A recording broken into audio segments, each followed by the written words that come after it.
Chères auditrices, chers auditeurs, soyez les bienvenus. Le lexique, c'est-à-dire l'ensemble des mots d'une langue, a une bonne leçon de solidarité à nous apprendre. Le sens de chaque mot dépend de celui des autres. Aucun mot n'existe isolément. Si cela est vrai en général, c'est d'autant plus vrai pour le lexique latin de l'équité. Ce qui donne sens à l'équitas, ce sont justement les autres mots qu'elle frôle. Elle se dessine par rapport à son contraire, l'iniquité, à sa fausse jumelle, la justice, aussi à l'égalité et à l'inégalité. Comme nous l'avons vu dans le cours précédent, à l'origine de la famille des mots qui nous intéressent se trouve l'adjectif écous, adjectif pour lequel une étymologie sûre n'a pas été établie, comme pour la plupart des mots ayant une diphtongue en AE. Écous signifie uniforme, plat, dans un sens horizontal qui ne présente pas de différence. Le substantif abstrait, equitas, indique la condition d'être écous. Plus que pour ses propres usages, l'adjectif écous est intéressant pour sa fertilité métaphorique, engendrée par l'idée d'équilibre, de symétrie. Je vous ai signalé en particulier le domaine des mesures et la façon dont equitas est liée à l'idée d'une correspondance. Cette idée s'exprime de façon tangible dans les contrepoids qui ne sont qu'un outil pour établir une correspondance, un rapport d'équilibre avec un objet que l'on veut peser. Mais là, nous faisons l'expérience de ce que je vous disais il y a un instant. L'équité se définit par le rapport au mot qui la jouxte, qui lui ressemble, mais s'en détache pourtant. En l'occurrence, le défi sémantique est presque pervers, parce qu'il faut confronter equitas à une autre parole qui dérive de la même racine, equalitas. L'enchaînement est le suivant. De equus vient, grâce au suffixe alis, l'adjectif equalis, qui signifie de même taille, de même grandeur, et par là de même âge, puis égal. De equalis, grâce au suffixe tas, vient le mot equalitas, et de là notre égalité. Et ce n'est pas fini parce que du verbe equare, égaler, qui a l'essence double d'être égal à quelque chose, ou bien celui d'égaliser, de rendre égal, dérive l'adjectif equabilis qui signifie égal en toutes ses parties, constant, mais aussi qui peut être égalé à une autre chose, comparable, et qui aboutit au mot equabilitas, qui signifie uniformité, égalité, comparabilité. Nous n'essayerons pas de distinguer plus finement ces deux derniers termes. Ce qui nous importe de retenir est que d'un point de vue morphologique et sémantique, équité et égalité sont donc deux mots différents. Si equus, equitas s'accompagne d'une charge sémantique liée à l'idée de correspondance, de proportion, d'équilibre, equalis et d'autres termes proches comme equabilis, equalitas, equabilitas indiquent plutôt un rapport d'identité, comme deux personnes qui ont le même âge. C'est donc bien normal que, pris comme critère dans le champ politique et juridique de l'histoire romaine, ces deux mots concepts aboutissent à des résultats différents, parfois inattendus de notre point de vue. Car à Rome, l'inégalité était non seulement acceptée, mais elle était constitutive de l'organisation civique. Et l'équité lui prêtait main forte pour garder les différences, pas pour les niveler. L'égalité, par contre, était souvent refusée parce que considérée comme déstabilisatrice.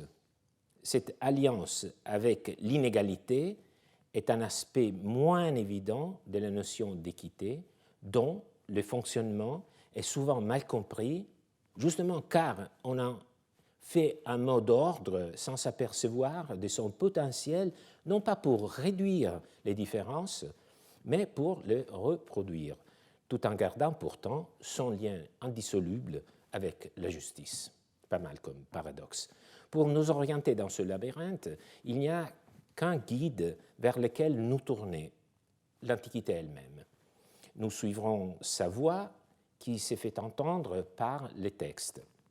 La plus ancienne prose latine, vers 200 avant Jésus-Christ, nous livre un fragment aussi court que dense et majestueux, qui nous aide à encadrer à la fois le côté égalitaire et les côtés inégalitaires de la société romaine.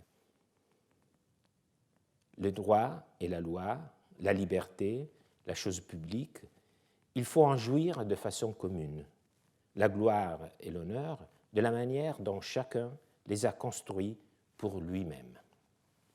Ce passage est tiré d'un discours de Caton l'Ancien, le célèbre homme politique romain né en 234 avant Jésus-Christ, dans le municipe de Tusculum, près de la ville de Frascati d'aujourd'hui, dans le Latium, est mort en 149 avant Jésus-Christ, élu censeur en 184 avant Jésus-Christ. Caton se distingue par son combat pour conserver les traditions romaines, résistant à la transformation des mœurs sous l'influence de la civilisation grecque. L'irrépressible expansion militaire de Rome en Orient exposait notamment les vainqueurs latins au risque d'être conquis sur les plans culturels par les vaincus. Pour combattre une influence culturelle, il faut se servir des outils que la culture même nous livre pour faire entendre notre voix. Il n'est donc pas étonnant de constater que Caton, engagé dans cette lutte, fut le premier prosateur latin d'importance. Souvenons-nous en particulier de son œuvre consacrée aux origines et de son traité de l'agriculture, deux titres qui, à eux seuls, dessinent tout un monde idéologique, le passé déterminant et le monde rural. Intellectuel multiforme et d'une énergie inépuisable, Caton fut également un juriste. La postérité a gardé un grand nombre de ses discours politiques et judiciaires. Nous n'en avons que des débris recueillis il y a 90 ans par une savante de Pavie, Enrica Malcovati, parmi lesquels celui que nous allons interpréter. Quelle fut l'occasion de ce discours? Quel en fut l'enjeu? On l'ignore. Mais même isolé, solitaire, comme une perle retrouvée sur le sable, cette phrase garde toute sa beauté et son sens. Caton y énonce, sous la forme d'une antithèse vigoureuse, un de ses principes politiques. Deux sphères différentes sont distinguées.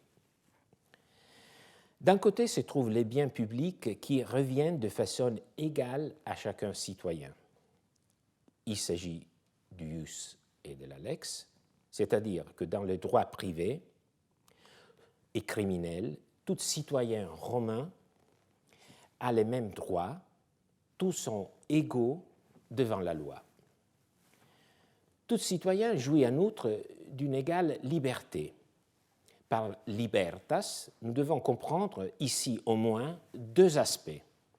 Liberté pour un individu, je devrais ajouter ici en référence à Rome un individu de genre masculin, signifie en premier lieu jouer un rôle dans la prise de décision affectant la communauté dont il fait partie, donc droit de vote. En un deuxième sens, la liberté d'un citoyen consiste dans le droit de ne pas être mis à mort par un magistrat ou de ne pas subir une flagellation en dehors d'un procès légitime. Dans ce deuxième sens, la liberté du citoyen représente également une limite à l'usage du pouvoir de coercition des magistrats. Les deux sens de liberté, politique et personnelle, bien que distinctes, convergent à former l'identité du citoyen en tant que membre du peuple souverain. La notion conclusive du quadrinome res publica est presque la somme des trois notions précédentes. Respublica, qui serait un peu hâtif de traduire ici par république, est étymologiquement la chose publique. Cette notion désigne donc les choses, les biens matériels et immatériels qui relèvent du politique, les éléments qui forment l'espace public. Cette chose publique, par définition, appartient au peuple, car public vient de peuple, donc à tous et à chacun.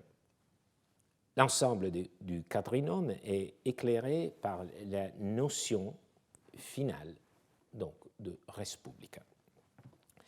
Assez bien qu'ils reviennent à tous et à chacun, pour ainsi dire sans effort, car ils sont inscrits dans la condition même de citoyens, Caton oppose des biens issus d'une conquête individuelle. La gloire, la gloria, qui désigne la notoriété éclatante, et les honneurs, l'onos, qui renvoient à un statut supérieur dans la cité, marqué par des signes extérieurs, en particulier par les magistratures.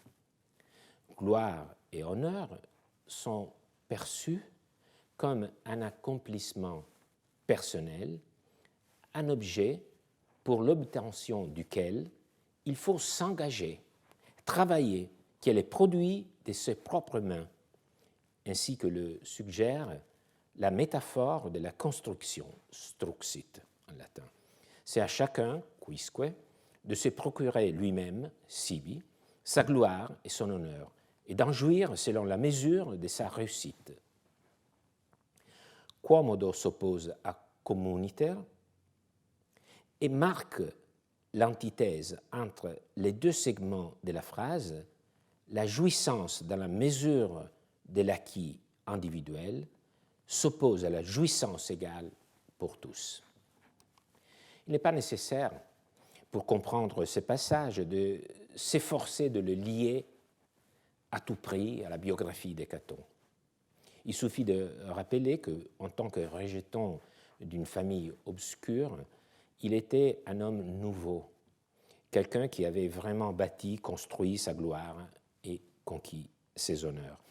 Peut-être aussi que derrière cette affirmation de Caton se cache un duel à distance, un affrontement avec Scipion l'Africain, le vainqueur des Carthaginois dans la Deuxième Guerre punique, qui, lui, considérait même la liberté comme une conquête ouverte seulement aux meilleurs, qui, pour Scipion, étaient sans doute les descendants des familles nobles. Scipion l'Africain, dans sa rivalité avec Caton, va croiser à nouveau, d'ici peu, notre chemin, et nous consacrerons un peu plus d'attention aux personnages. Mais pour l'instant, la lumière se focalise sur Caton. La tête 535 de la collection Torlonia à Rome est considérée comme un portrait de Caton. Il s'agit d'une copie de l'ère tibérienne, 1er siècle après Jésus-Christ, d'un original datant de la décennie 80-70 avant Jésus-Christ. C'est le chef-d'œuvre du portrait républicain romain. Les traitements minutieux du visage n'épargnent aucun des signes de la vieillesse. En effet, les rides profondes comme des sillons expriment la dure vie paysanne et militaire d'un homme politique traditionnel. La fierté inflexible de l'élite à laquelle il appartient est une certaine indignation représentée par la coupe dure de la bouche et l'expression ferme et méprisante du regard. Un réalisme remarquable qui véhicule un message politique et social précis. Quel qu'en soit l'arrière-plan, ses mobiles, son contexte, le passage de Caton nous offre une distinction très claire entre égalité et équité. L'égalité s'applique au droit, égalité des droits et devant la loi, et à la liberté en tant que droit de participation politique accordé à tous citoyens et de protection de l'individu vis-à-vis du pouvoir. L'équité s'applique en revanche aux honneurs qui sont distribués de façon proportionnelle à l'effort fait par chacun pour se les procurer. Je ne vous cache pas mon admiration pour la précision de ces mots de Caton, qui condense tout ce que dans la suite de mon cours d'aujourd'hui, je ne ferai que développer.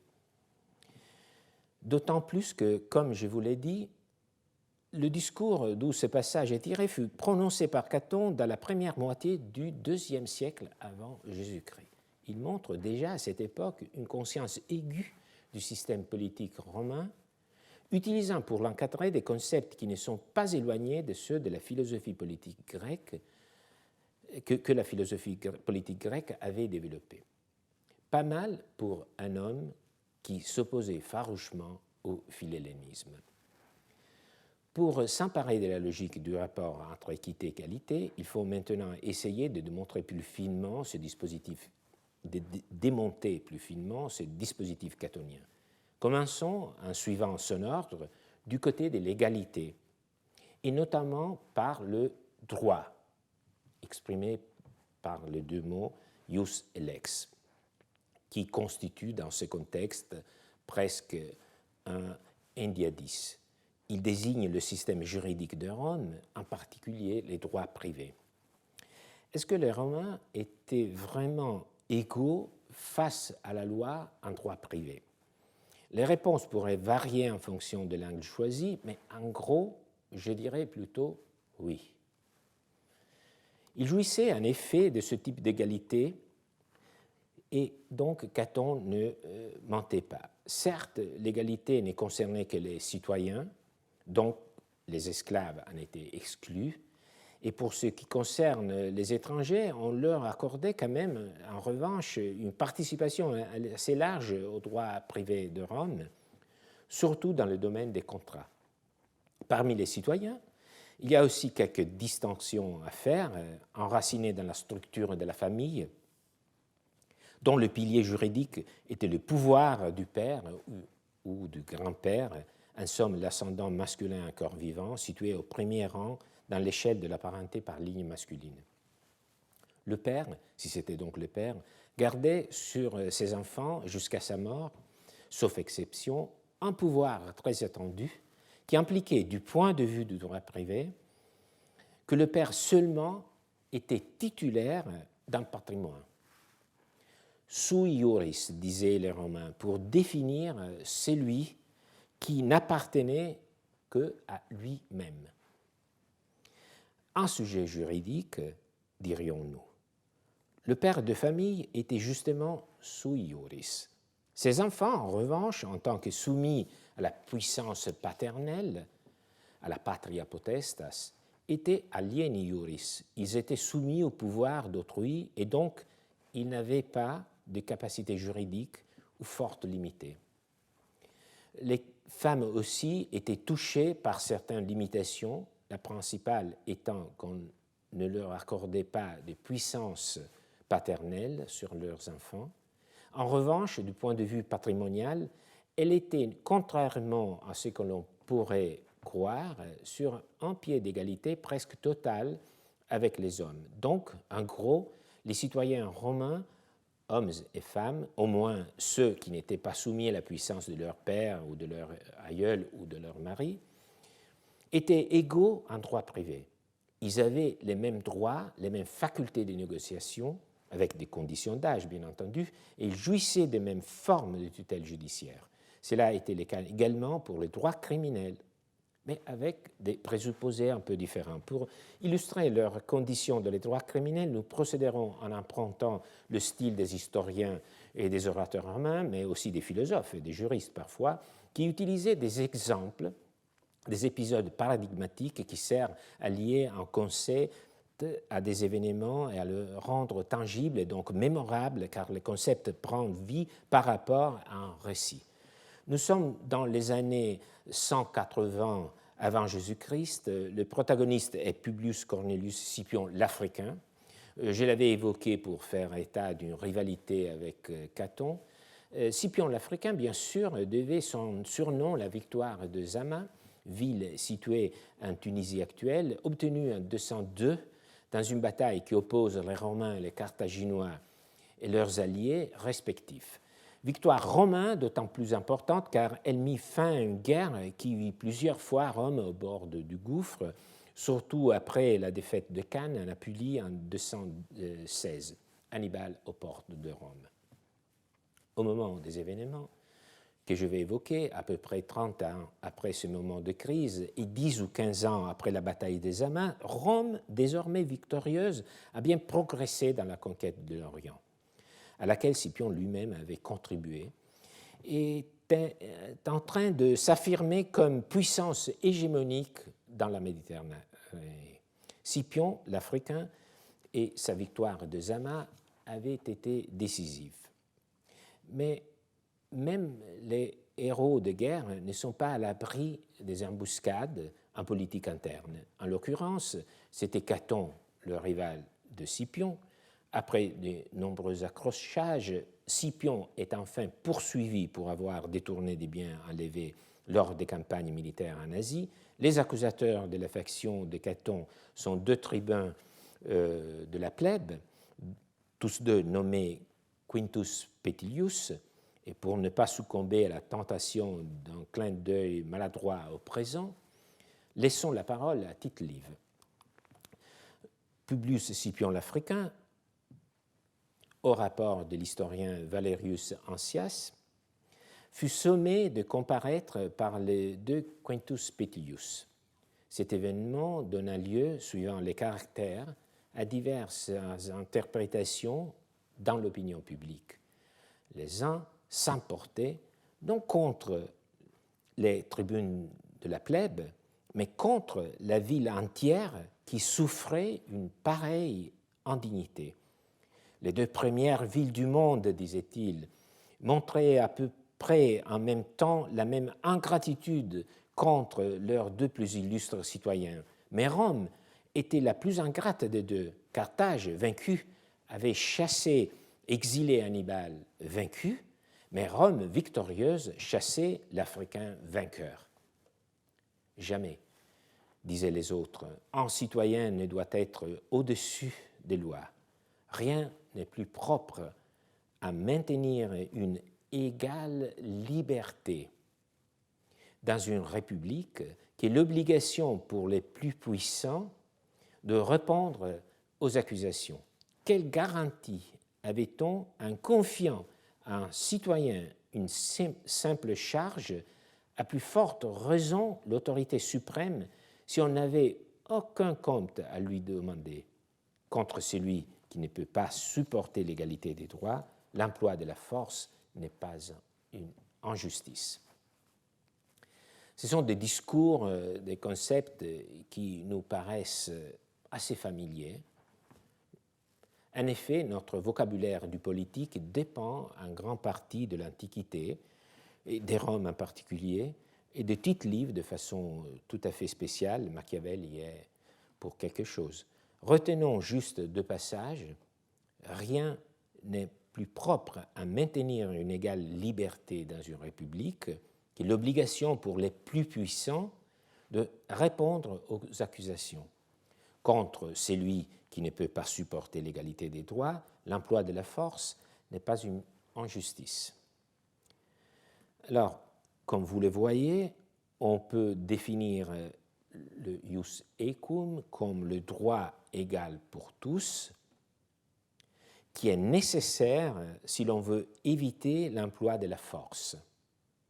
À cette égalité devant le droit est liée aussi une autre égalité qui concerne cette fois la liberté, parce que Tite-Live parle de equa libertas. Nous y reviendrons parce qu'il s'agit d'un mot que nous retrouvons aussi dans la phrase de Caton. Donc, nous allons approfondir ce concept de liberté, mais déjà, l'allusion au plus puissant nous dit que cette notion de liberté se situe ici dans le champ du politique. Ce que nous retenons de cet épisode est donc que l'égalité devant la loi était un élément constitutif de la vie romaine, même dans le droit criminel.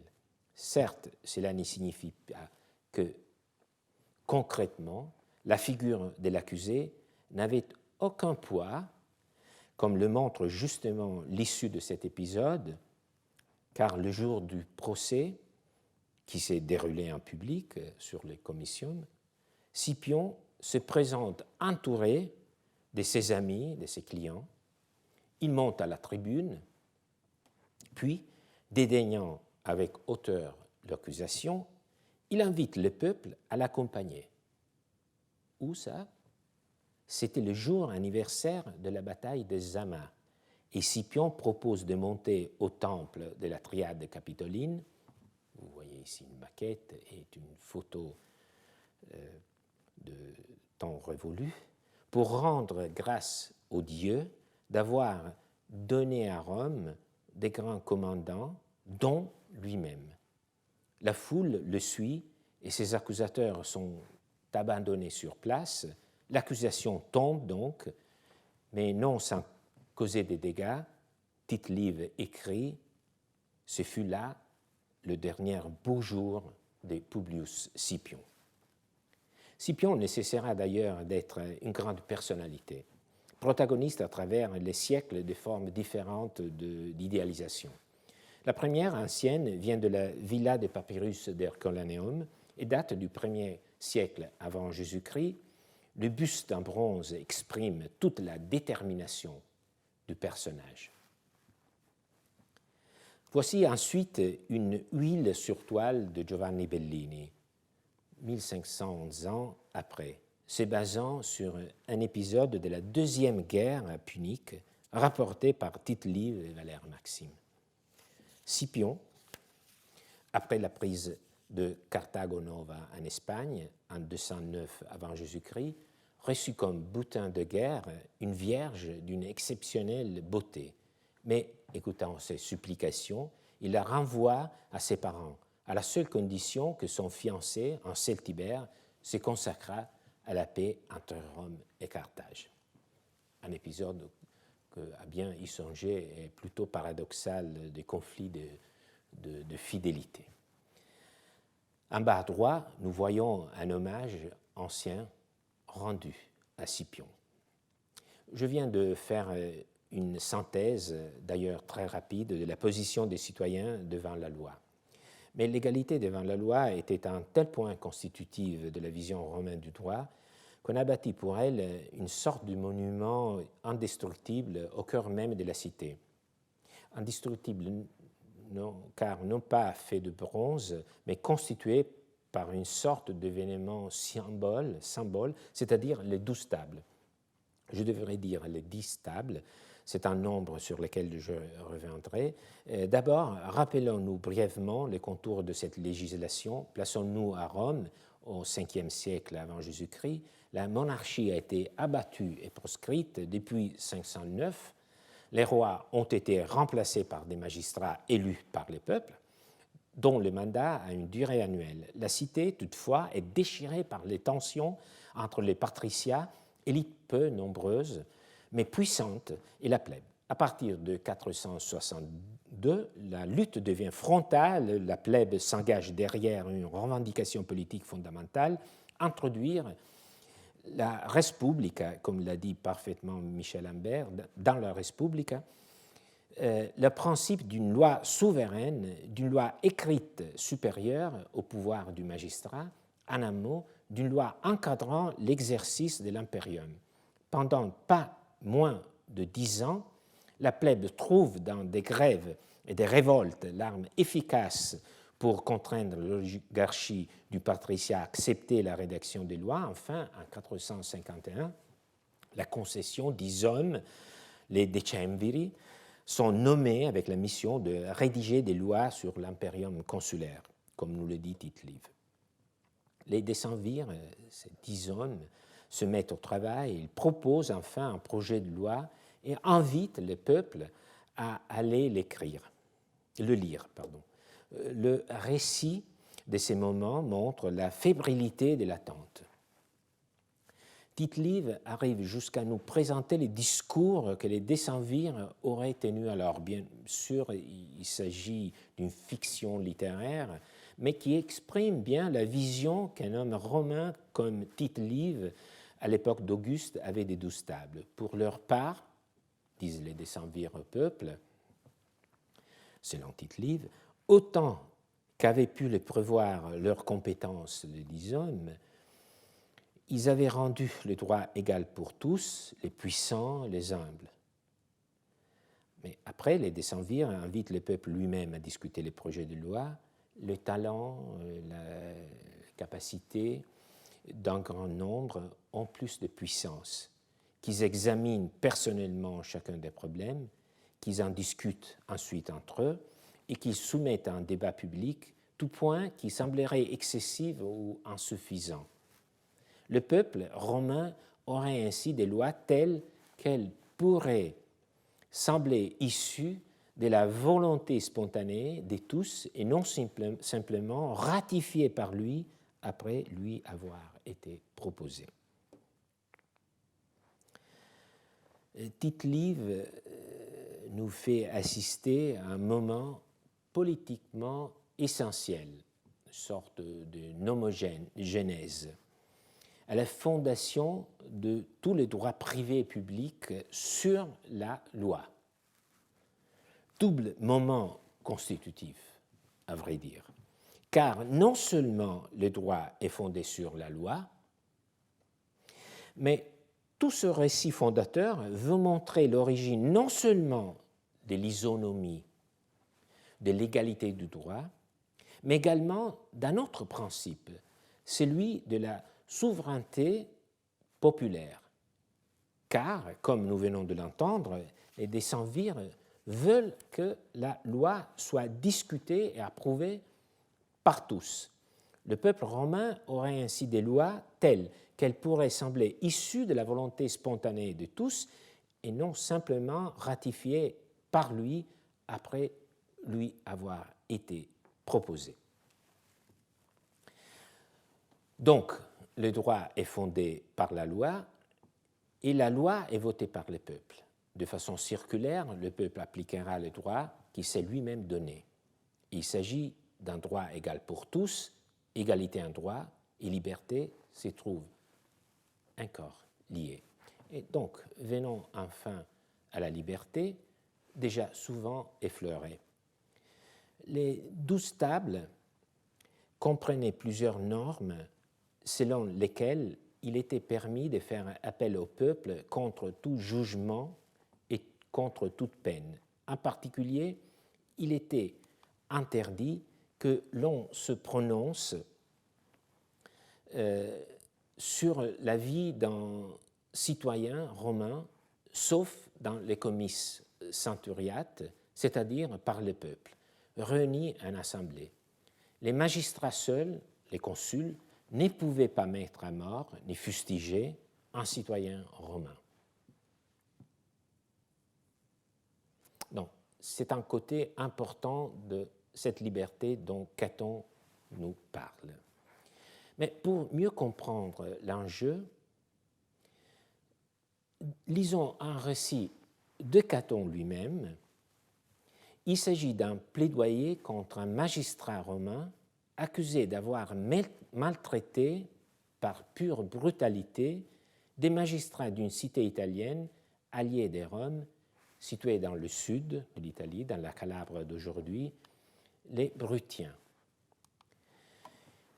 Il déclare, donc le sujet de ce récit est un personnage, c'est l'accusé, il s'appelle Quintus Minucius Thermus, et c'est de lui que Caton est en train de parler, et donc il donne le point de vue de cet accusé, de Thermus.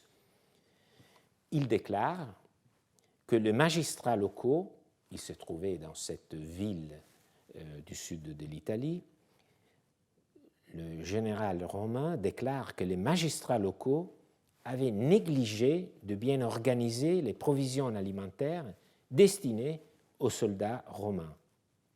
Il les fit dépouiller de leurs vêtements et frapper à coups de fouet.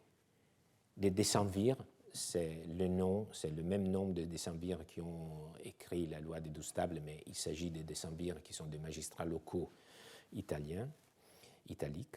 Des magistrats furent frappés par des Bruttiens en présence de nombreux témoins. Un tel affront, un tel commandement, une telle servitude est-elle supportable? Jamais roi n'osa rien de semblable. C'est Caton qui commente cet ordre donné par Thermus de faire fustiger les magistrats locaux. Jamais roi n'osa rien de semblable. Et vous, honnêtes citoyens, vous approuverez qu'on traite ainsi des hommes de bien, de bonnes maisons? Où sont les droits de l'alliance? Où est la foi de nos ancêtres? Quoi l'injure la plus outrageante, les coupes, les blessures, les douleurs, le ministère des bourreaux, l'outrage et l'infamie dans la vie même de ces malheureux, en présence de leurs citoyens et des témoins sans nombre. Voilà jusqu'où tu, il s'adresse à l'accusé Thermus, voilà jusqu'à tu as porté ton audace. De quel deuil, de quel gémissement, de quelles larmes, de quels pleurs ce supplice fut accompagné. Les esclaves ne souffrent que trop impatiemment les injures, et ces hommes de bonne maison, d'une grande vertu, quels sentiments pensez-vous qu'ils éprouvèrent, qu'ils garderont toute leur vie? Le malheur concernant des alliés de Rome, nous venons de l'entendre, non pas des citoyens, mais l'accusation du commandant romain responsable se tient à Rome. Donc il s'agit d'un procès qui se tient à Rome contre Thermus, responsable de ce type de comportement vers des alliés. Caton récite son discours d'accusation devant des citoyens romains. Il veut attirer toute la haine possible sur l'accusé, sur Thermus, le magistrat romain responsable de cette brutalité. Nous pouvons presque sentir les auditeurs de Caton frémir d'indignation, entraînés dans le récit pour devenir des acteurs dans la scène. Les émotions et réactions physiques éprouvées par les alliés lorsqu'ils assistèrent à la flagellation de leurs magistrats, larmes, gémissements, douleurs, ont pour effet de donner corps aux pires peurs des citoyens romains qui écoutent Caton. Caton les pousse à penser à ce qu'ils éprouveraient à leur tour si jamais cela leur arrivait d'être traités de la même manière. La condition à laquelle sont réduits les magistrats bruttiens, fustigés, est semblable à celle d'esclaves. Caton fait explicitement ces parallèles. Par contre, l'intangibilité corporelle, la protection de ce type de punition, à la fois douloureuse et infamante, incarne la liberté. Dans un vers magnifique de Plaute, à peu près contemporain de ce récit de Caton, un personnage de statut servile dit à un homme libre qu'il invite à rester encore à s'amuser sans rien faire. Sa réplique, « Quant à toi », c'est l'esclave qui parle, « quant à toi, la liberté est comme un manteau qui protège ton dos. Quant à moi, en revanche, si je n'obéissais pas à mon maître, rien ne pourrait me protéger mon dos. » De ces vers, nous comprenons que pour les Romains, n'être pas soumis à la fustigation par les verges exprimait un contenu essentiel de la condition de liberté. Mais la liberté n'est pas seulement celle d'être protégé face au pouvoir, il y a une liberté peut-être moins éclatante, mais tout de même vitale pour la dignité de l'homme, celle de participer à la vie de sa communauté. À ses décisions, le droit de participation politique. Ça, les décemvirs ne l'avaient pas entièrement reconnu, car dans la deuxième année de leur mandat, une sorte de coup d'État par les décemvirs amena à la rédaction de 2 tables supplémentaires qu'ils ajoutèrent aux 10 précédentes. Donc, 10 et les 12 supplémentaires pour arriver aux 12 tables. Les deux tables finales contenaient des limites à la participation de la plèbe au jeu politique, à l'autodétermination. En particulier, la loi, finalement devenue des 12 tables, interdisait les mariages mixtes entre patriciens et plébéiens. Mesure non seulement choquante, mais qui empêchait aux plébéiens l'accès aux magistratures. Je n'entre pas dans les détails de ce lien entre mariage et structure gentilice et accès aux magistratures. D'ailleurs, c'est un lien très discuté. Mais ce qui suivra l'approbation de ces dernières deux tables est suffisamment éloquent.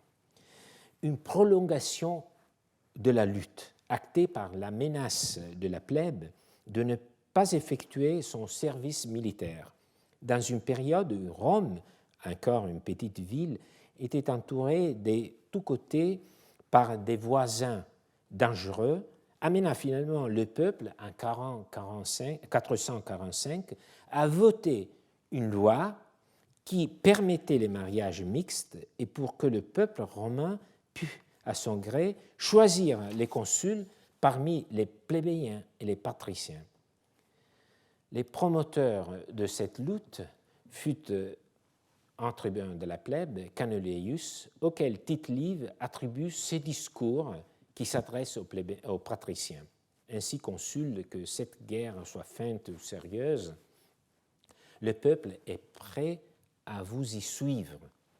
Si en permettant les mariages, vous rétablissez enfin dans Rome l'unité, s'il lui est permis de s'unir, de se joindre, de se mêler à vous par des liens de famille, si l'espoir, si l'accès aux honneurs cesse d'être interdit au mérite et au courage, si nous sommes admis à prendre, à être copropriétaires et associés de la chose publique, si comme le veut une liberté égale, equa libertas, il nous est accordé d'obéir et de commander tour à tour par les magistratures annuelles. Si ces conditions vous répugnent, parlez de guerre tant qu'il vous plaira. Personne ne donnera son nom, personne ne prendra les armes, personne ne voudra combattre pour des maîtres superbes qui ne veulent nous admettre ni à partager avec eux les honneurs, ni à entrer dans leur famille. Donc il y a plusieurs points de ce discours que pourraient être soulignés. D'abord, certaines résonances avec des discours qu'on vient d'entendre aux États-Unis sur la nécessité de l'unité, retrouver l'unité. Et d'ailleurs, pour revenir à notre sujet, il y a cette référence à la copropriété, à l'association. Donc la chose publique est vue du point de vue du contrat des sociétés. Et donc, ça montre aussi pourquoi les rapports sociaux, juridiques à l'intérieur de la société sont vus comme des rapports qui lient des copropriétaires. Mais ce que nous retenons notamment de ces discours, outre son pathos, est justement le fait que le droit des participations politiques est défini par cette phrase « Une liberté égale veut qu'il nous est accordé d'obéir et de commander tour à tour par les magistratures annuelles ». On ne pourrait pas mieux le dire, et en effet, il s'agit d'une formule d'Aristote dans sa politique. Le principe fondamental, dit Aristote, du gouvernement démocratique, c'est la liberté. On croirait presque entendre répéter cet axiome qu'on ne peut même pas trouver des libertés ailleurs. Car la liberté, dit-on, est le but constant de toute démocratie. Le premier caractère de la liberté, c'est l'alternative du commandement et de l'obéissance. Dans la démocratie, le droit politique et l'égalité, non pas d'après le mérite, mais suivant le nombre. Cette base du droit, une fois posée, il s'ensuit que la foule doit être nécessairement souveraine et que les décisions de la majorité doivent être la loi dernière, la justice absolue, car on part de ce principe que tous les citoyens doivent être égaux. Aussi, dans la démocratie, les pauvres sont-ils souverains à l'exclusion des riches, parce qu'ils sont les plus nombreux, et que l'avis de la majorité fait loi. Voilà donc un des caractères distinctifs de la liberté. Les partisans de la démocratie ne manquent pas d'en faire une condition indispensable de l'État. Tite-Live semble donc avoir prêté à Canuleius les mots d'Aristote. Anachronisme, certes, énième mesure de combien l'imaginaire institutionnel des Romains, dans les 2 derniers siècles de la République, mais pas à l'époque des 12 tables, était redevable de la philosophie politique grecque. Nous venons donc à la composante dernière du propos de Caton. Nous allons vers la fin de cette séance, de cette explication.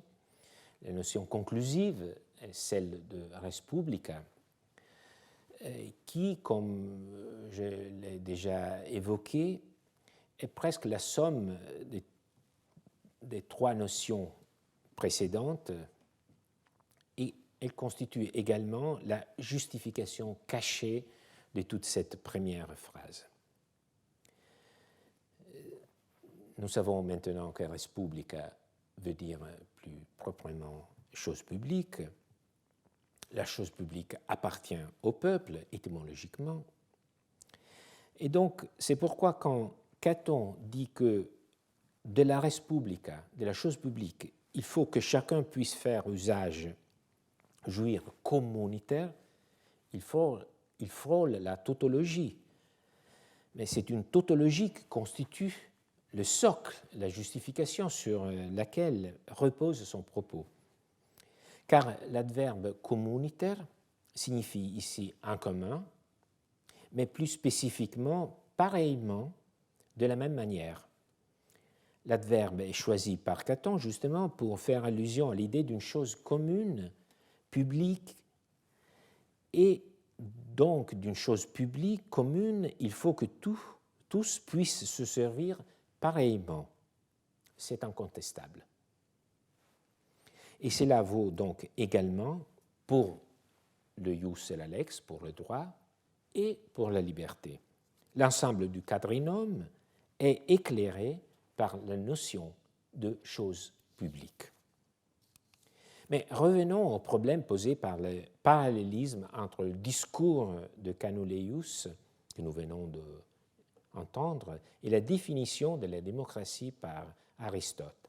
Est-ce que Rome, une fois la loi de Canuleius, la loi Canuleia, fut adoptée, devint une démocratie au cœur de laquelle il avait la liberté d'obéir et de gouverner à tour, au sens défini par Aristote? Non, car la démocratie est dans les détails. Et le droit, en l'occurrence le droit constitutionnel, constitue ce type de détails. Là encore, il faut revenir pour la dernière fois à Caton. Vous percevez, j'en suis sûr, que la deuxième partie du propos de Caton, quand il dit que la gloire et l'honneur, il faut en jouir de la manière dont chacun les a construits pour lui-même, incline vers le mérite qui est incompatible avec l'égalité totale prônée par la démocratie. Mettre en lumière ce paradoxe était justement l'un des buts de mon cours, et l'expliquer davantage sera l'objet de la prochaine séance. Pour l'instant, je souhaite terminer ces moments de rencontre à distance avec ce passage de Sénèque qu'il prononce lorsqu'il est en train d'expliquer la différence entre la grêle et la neige dans son traité de sciences naturelles. Après avoir confronté les deux phénomènes, à la lumière autant des poètes que de l'observation directe de la nature, Sénèque trouve finalement la hardiesse de proposer une définition. La grêle n'est que de la glace suspendue. La neige est une congélation flottante parmi les frimas. Nous l'avons déjà dit, entre l'eau et la rosée, il y a la même différence qu'entre le frima et les glaçons, comme entre la neige et la grêle. C'est une distinction magnifique que Sénèque se permet en l'introduisant par ce passage. Il dit « Mais pourquoi ne prendrais-je pas la même liberté qu'Anaxagore ? Car c'est entre philosophes, surtout, qu'il doit y avoir une liberté égale. Equa libertas. Cela nous rappelle les libertés dont jouissaient les citoyens de s'exprimer dans l'arène politique. Mais justement, Sénèque nous met en garde. C'est seulement entre philosophes qu'une égalité parfaite est assurée. Sous-entendu, il n'en est pas de même dans le système politique, par l'effet de sa structure hiérarchique, celle dont nous allons parler dans la prochaine séance. Pour l'instant, contentons-nous d'apprendre que, au moins, le savoir est un lieu de liberté. Je vous remercie de votre attention et j'espère que vous voudrez maintenir ce dialogue à distance la semaine prochaine.